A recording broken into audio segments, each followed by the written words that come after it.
Les pâtes, après en avoir acheté 10 kilos, il fallait bien les préparer d'une manière ou d'une autre, et si possible de manière un petit peu originale.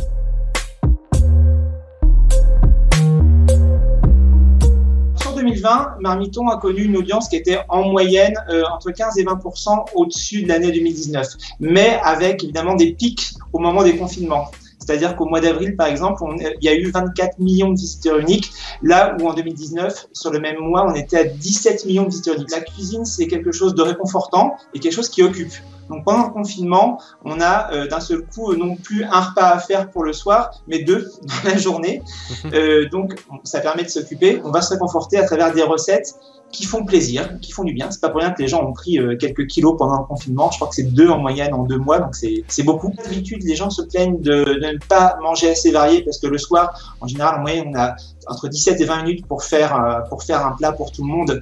On tourne avec en moyenne 8, 9, 10 recettes par an en tout et pour tout. En période de confinement, quand il faut faire 2 fois plus de repas au minimum, et ben en fait, on tourne en rond un petit peu plus vite. Donc, on a envie de varier, donc on va chercher beaucoup plus de recettes. Il y a des recettes comme le pain ou les pâtes qui ont explosé pendant cette période parce que les pâtes, après en avoir acheté 10 kilos, il fallait bien les préparer d'une manière ou d'une autre et si possible de manière un petit peu originale. Il y a des choses qui marchent toujours, c'est les crêpes. Les crêpes, c'est toujours la recette numéro 1 parce que les crêpes, c'est une recette qui est suffisamment technique pour avoir à retrouver à chaque fois les bonnes proportions et en même temps c'est une recette que tout le monde a envie de faire et que tout le monde se sent de réussir parce que c'est pas compliqué. Et puis il y a des choses comme le tiramisu. Le tiramisu, c'est quelque chose qui est monté depuis quelques années comme une des recettes préférées en France parce que il y a ce que les gens adorent, c'est-à-dire différentes textures, le côté crémeux, et moi j'ai mon petit secret, je rajoute des pépites de chocolat dans la crème du tiramisu. Ça, comme on peut plus aller ni au restaurant, ni partir en voyage,